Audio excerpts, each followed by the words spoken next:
Class 10th हम लोग math पढ़ रहे हैं, मैथमेटिक्स। मैथ में आपका प्रश्नावली कितना है? 5.2। 5.2 के हम लोग 9वां क्वेश्चन सोल्व करने जा रहे हैं। बात समझे?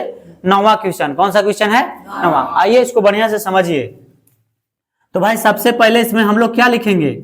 हल लिखेंगे। क्या लिखेंगे? हल। हल लिखने के बाद में कहते हैं, हल लिखने के बाद में कहेंगे, सबसे पहले तो क्वेश्चन पढ़ लेंगे मेरे भाई। क्वेश्चन पढ़ो सबसे पहले। यदि किसी एपी के तीसरे और 9वें पद क्रमशः 4 और -8 हों, -4 और -8 हों, बात समझे, तो इसका कौन सा पद शून्य होगा? कौन सा पद शून्य होगा? फिर से क्वेश्चन एक बार देखो। तो कहता है कि यदि किसी एपी के तीसरे और 9वें पद क्रमशः कितना है? 4 और -8 हों, तो इसका कौन सा पद शून्य होगा? तो सबसे पहले आप कह दो कि दिया है, दिया है, दिया है। तो दिया क्या है? तो दिया है आपका तीसरे पद। तीसरे पद कितना दिया है? 4। कितना दिया है? 4। तो यहां कह दो तीसरे पद। तो तीसरे पद बराबर 4 व 9वें पद। 9वें पद, तो 9वें पद कितना दिया है? 9वें पद, ऐसे लिख दो इसको। 9वें पद, 9वें पद कितना दिया है मेरे भाई? तो 9वें पद दिया है आपका -8। क्या दिया है? -8। बोलो कोई दिक्कत है? नहीं, -8 दे दिया। तो सुनिए सुनिए, अब यहाँ पे आपको ज्ञात करना है कोची? तो an यानी अंतिम पद, और अंतिम पद ही कोची है? शून्य है। कोची है? शून्य है। बात समझे? अंतिम पद ही क्या है? शून्य है। तो अब यहाँ पे ध्यान दीजिए, तीसरे पद बराबर 4, तो तीसरा पद को डिनोट करेंगे A3 से, तो A3 बराबर 4। तो इसका व और 9वें पद को हम लोग कहते हैं A9 बराबर कितना? -8। इसको कहेंगे A प्लस में 2D। A प्लस में क्या हो जाएगा जी? 2D हो जाएगा, बराबर में 4।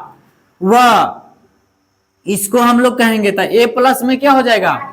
8D बराबर में -8। बोलो कोई दिक्कत है? कोई दिक्कत है जी? नहीं। तो अब देखिए, इसको हम कहेंगे मेरे भाई समीकरण, इसको क्या मान लोगे? फर्स्ट, और इसको समीकरण सेकंड। देखिए बढ़िया से समझो, यहाँ पे सबसे पहले दिया है, कहेंगे, कह रहा था कि कौन सा पद शून्य है? तो अंतिम पद क्या है आपका?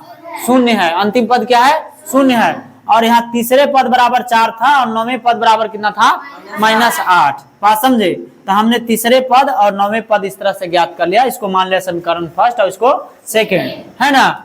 तो अब बात को ध्यान दीजिए। अब समीकरण कह दीजिए फर्स्ट और सेकंड से। समीकरण फर्स्ट तथा सेकंड से।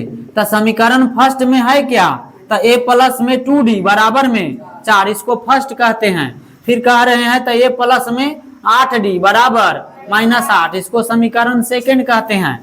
घटाने पर देखो, कोई सब में चिन्ह एक जैसा है, बात समझे? तो दोनों में से किसी एक को काटना होता है। तो यहाँ पे बराबर घटाने पर, तो घटाने पर जैसे कहेंगे चिन्ह बदल जाएगा, माइनस इको जो हो जाएगा प्लस। यहाँ माइनस था तो प्लस, ये प्लस हो गया, ये माइनस हो गया, कट गया, प्लस माइनस सेम था। 8 में से 2 घटा दो, -6D। इधर क्या बच गया आपका? बराबर। तो 8 4 12, दोनों प्लस में है, जुट जाएगा। बोलिए यहाँ तक किसी को दिक्कत? नहीं सर, कोई दिक्कत ना है। तो आइए आगे हम बात करते हैं मेरे भाई। तो आगे हम देखते हैं, तो आगे हम देख रहे हैं, तो कहेंगे कि इसलिए कोची D बराबर 12 कहाँ जाएगा? ऊपर, -6 नीचे, तो 6 दूनी के 12, यानी D बराबर क्या बच गया? -2 बच गया। ये आ गया। अब कह दो कि D का मान समीकरण, हाँ, फर्स्ट में रखने पर। तो भाई मेरे समीकरण फर्स्ट है किधर? यहाँ A प्लस में 2D बराबर में 4। एक A लिखेंगे, 2 गुने D का मान -2 बराबर में 4। तो A प्लस माइनस और 2 दूनी के 4 बराबर में 4। तो A बराबर क्या हो जाएगा? 4 इधर है कोची में, बराबर के उधर गया प्लस में, तो A बराबर कितना आ गया? 8। बताइए यहाँ तक किसी को दिक्कत है? कोई दिक्कत है जी समझे में? नहीं। ये प्लस है, माइनस है, गुना होता है तो क्या हो जाता है? माइनस, और 2 दूनी के 4, इधर माइनस में था, बराबर के उधर भेज दिया प्लस में, तो 4 और 4 कितना हो गया 8, ए बराबर 8 आ गया। जब आपका d बराबर -2 आ गया और a बराबर 8 आ गया, तो कह रहा था कि कौन सा पद शून्य है, कौन सा पद शून्य है। तो n का फॉर्मूला यहाँ पे हम लोग लगा देंगे, यानी क्या कहेंगे जी, इधर पेज है आपको आ रहा है, पता चल रहा है, चलिए इधर ले लेता हूं मैं, कोई दिक्कत है नहीं। तो ए एन बराबर फॉर्मूला था a प्लस में n-1 इंटू डी। तो ए एन कितना है 0, एन 0 है, बराबर में ए कितना है, तो ए आयल है आपको कितना 8, प्लस में एन की नहीं पता है जी बच्चा जी, और डी पता है कितना -2, तो 0 के 0 है ना, बराबर 8 लिखेंगे, प्लस 2 से n में गुना होगा, हाँ यह प्लस में, और ये कोची में है माइनस में, तो प्लस माइनस क्या हो जाएगा माइनस, क्या हो जाएगा 2n, और फिर माइनस माइनस प्लस 2। बोलो कोई दिक्कत है, 8 और 2 कितना हो जाएगा 10, यानी 0 बराबर कहोगे कि 10 माइनस 2n, ये दोनों जुट गया।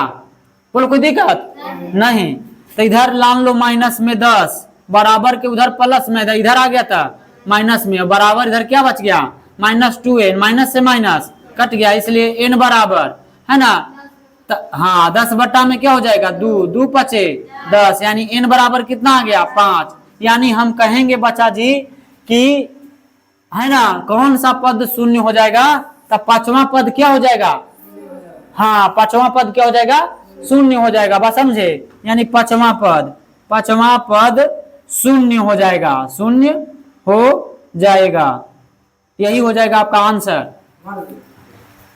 समझते हैं 10वां क्वेश्चन कैसे बनाया जाता है, बोलो किसी को दिक्कत है नहीं। आइए भाई इसको समझे 10वां क्वेश्चन को। यहाँ सबसे पहले जब भी सॉरी सबसे पहले हम लोग लिखते हैं क्या हल, बात समझे। हल में हम लोग कहते हैं सबसे पहले क्वेश्चन पढ़ते हैं, क्वेश्चन को समझना चाहिए, सबसे पहले क्वेश्चन आपको समझ में आना चाहिए। क्वेश्चन कहता है किसी एपी का 17वां पद उसके 10वें पद से 7 अधिक है, उसके 10वें पद से 7 अधिक है, तो इसका सार व अंतर ज्ञात कीजिए। फिर से क्वेश्चन, किसी एपी का 17वां पद उसके 10वें पद से, कितना पद से 10वें पद से कितना अधिक है 7 अधिक है, तो इसका सार व अंतर ज्ञात कीजिए। हल में हम कहेंगे कि 17वां पद से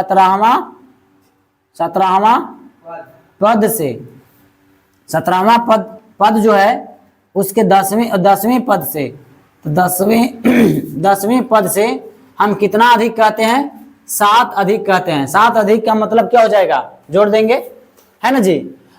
17वां पद को आप A17 से डिनोट करोगे, बराबर 10वां पद को कहोगे A10 से, यही ना, और प्लस में अधिक कितना है इसमें 7 पद अधिक, 7 अधिक है, तो 7 अधिक का मतलब जोड़ देना, अधिक का मतलब क्या करेंगे जोड़ेंगे, बात समझे। तो अब यहाँ पे कहेंगे A17 का फॉर्मूला तो A प्लस में 16D बराबर इसका कहेंगे तो A प्लस में 9D और प्लस में 7। बोले कोई दिक्कत है नहीं, कोई दिक्कत नहीं होना चाहिए आपको इसमें। आप क्या कहोगे आप कि सर बराबर के इधर और बराबर के इधर जब सेम हो तो हम लोग उसको क्या करते हैं काट देते हैं, यानी A से A क्या हो जाएगा कट जाएगा, बच क्या गया आपका 16D।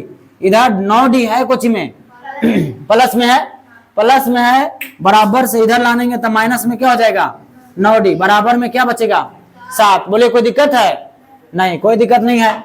अब देखो 16 में से 9 घटा दो, 16 में से 9 घटा दो तो कितना हो जाएगा 7, तो यहाँ बच जाएगा आपका 7D और बराबर में 7, इसलिए D बराबर, तो 7 कहाँ जाएगा ऊपर, और 7 आ जाएगा नीचे, कट जाएगा कितना आ जाएगा 1, यानी D बराबर आ जाएगा 1। D यानी कि यही सार्वंतर ज्ञात करने के लिए बोल रहा था, तो सार्वंतर 1 आ जाएगा और यही हो जाएगा आपका आंसर। 11वां क्वेश्चन हम लोग सोल्व करेंगे। आइए हम इसको बनाना जानते हैं, है ना, तो किसी को दिक्कत है जी नहीं। आइए एक बार बनाते हैं हम इसको। देखिए सबसे पहले हम लोग लिखते हैं इसमें हल, और हल लिखने के बाद में कहेंगे कभी सबसे पहले क्वेश्चन पढ़ेंगे। तो क्वेश्चन कहता है 11 कि AP 3, 15, 27, 39 डॉट का कौन सा पद उसके 54वें पद से 132 अधिक है, 154वें पद से 132 अधिक होगा, ठीक है। तो इसके लिए हम कहेंगे कहेंगे कि माना कि एपी का एनवा पद, माना कि एपी का एनवा पद है ना 54वें पद से 54वें पद से 132 अधिक है। एनवा पद है ना, एनवा पद 54वें पद से क्या है 132 अधिक है। हम कहेंगे कि माना कि एपी का एनवा पद, कौन सा पद, एनवा पद 54वें पद से कितना अधिक है 132 अधिक है। ठीक है, तो यहाँ पे 54वें पद की चर्चा किया है, यानी ए एन बराबर हम कहेंगे, कौची कहेंगे, तो ए 54 है ना, 54वें पद हो गया, 54वें पद से कितना अधिक है 132 अधिक है। यानी जो अंतिम पद है यानी ए एन जो है वो 54वें पद से कितना अधिक है 132 अधिक है। हमको ज्ञात क्या करना है यहाँ पे, तो ज्ञात करना है आपको, ज्ञात जो करना है यहाँ पे, ज्ञात करना है आपको एन, एन बराबर व्हाट, ये ज्ञात करना है आपको। एन बराबर व्हाट दिया है, क्वेश्चन में दिया क्या है, दिया है सबसे पहले दिया है, तो दिया है ए बराबर यानी प्रथम पद, तो ए बराबर कितना दिया है 3, फिर उसके बाद डी बराबर सार्वंतर, तब 15 में से 3 घट जाएगा, 15 में से 3 क्या हो जाएगा, घट जाएगा, यानी दूसर का पद माइनस पहल का पद, तब 15 में से 3 जाएगा तो 12, यानी डी बराबर आ गया 12।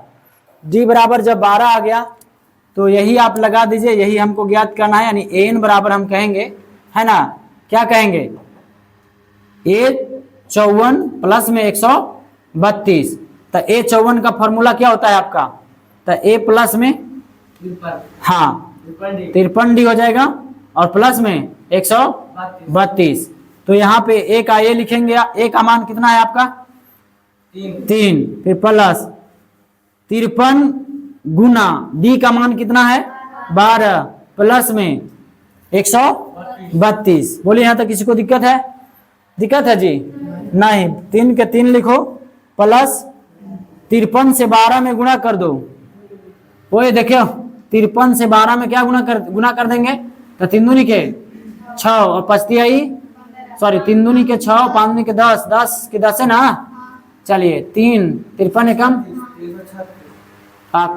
636 ना जी, 636, तो आ जाएगा इसका हो जाएगा 636 हो जाएगा, 636 प्लस में 132, ये जोड़ दोगो तो कितना हो जाएगा 6 3 9 9 2, 6 3 9 9 2, 11 के हाथ में 1, 3 3 6 6 1 7 और 6 1 कितना हो जाएगा 7, 771, यानी आप एन बराबर कितना आ गया 771। यहाँ तक किसी को दिक्कत है जी, कैमरा जी यहाँ आ रहा है इसका कि नहीं आ रहा है, आ रहा है ना, तो देखिए एन बराबर कितना हो जाएगा 771। बोलिए यहाँ तक किसी को दिक्कत है नहीं, जब कोई दिक्कत नहीं है इसको मिटा देते हैं। चलो एन ज्ञात हो गया, यानी एन बराबर आ गया 171, तो हमको ज्ञात करना है एन, तो चलो इधर मैं पेज ले लूं, इधर किसी को दिक्कत है नहीं, तो इधर हम कहेंगे क्या एन बराबर तब फॉर्मूला क्या होता है ए प्लस में एन माइनस 1 इंटू डी, तो ए का एन कितना है जी 771, ए का मान कितना है 3 प्लस एन नहीं पता, एन ज्ञात करना है हमको है ना, माइनस में 1, डी का मान कितना है 12, 771 माइनस क्या लिखेंगे 3 बराबर में, ये 3 इधर प्लस में था, बराबर किधर आ गया तो माइनस में, फिर बच जाएगा 12 से एन में गुना करोगे 12 एन, 12 से 1 में गुना करोगे 12, 12 उधर है कोची में माइनस में, इधर आ जाएगा तो प्लस में, तो 171 में से 3 घटा दीजिए पहले, कितना आ जाएगा 11 में से 3 जाएगा 8 जी, ये 6 बच जाएगा 768 अति प्लस कितना हो जाएगा 12 बराबर में 12 एन, जोड़ दो 8 2 10 की 0, 6 1 7 1 8 और 7 की 7 बराबर में 12 एन है ना, इसलिए एन बराबर 780 कहाँ जाएगा ऊपर और 12 जाएगा नीचे, देख लीजिए एक बार बढ़िया से है ना, यानी यहाँ पे 8 3 11 और 6 3 कितना हो जाएगा, सॉरी 8 3 11 और 6 1 7, ठीक ना है जी? कहीं दिक्कत ना है? चलिए 8 2 10 की 0, 6 1 7 और 1 8, इसको काटो तो 12 चौक 36, 12 चौक 48, 12 5 60, 12 छंक 72, 12 छक फिर 12 पचे 60, ठीक है? यानी n बराबर कितना आ जाएगा? 65, n बराबर 65, यानी 65वां पद जो है वो 54वें पद से क्या हो जाएगा? अधिक हो जाएगा। 65वां पद 54वें पद से क्या हो जाएगा? 54वें पद से 132 अधिक होगा। 132 क्या हो जाएगा? अधिक होगा। बात समझे? यही हो जाएगा आपका आंसर। बात समझे? यानी n बराबर आ गया, यही हो गया आपका आंसर। चलिए छाप लीजिए इसको।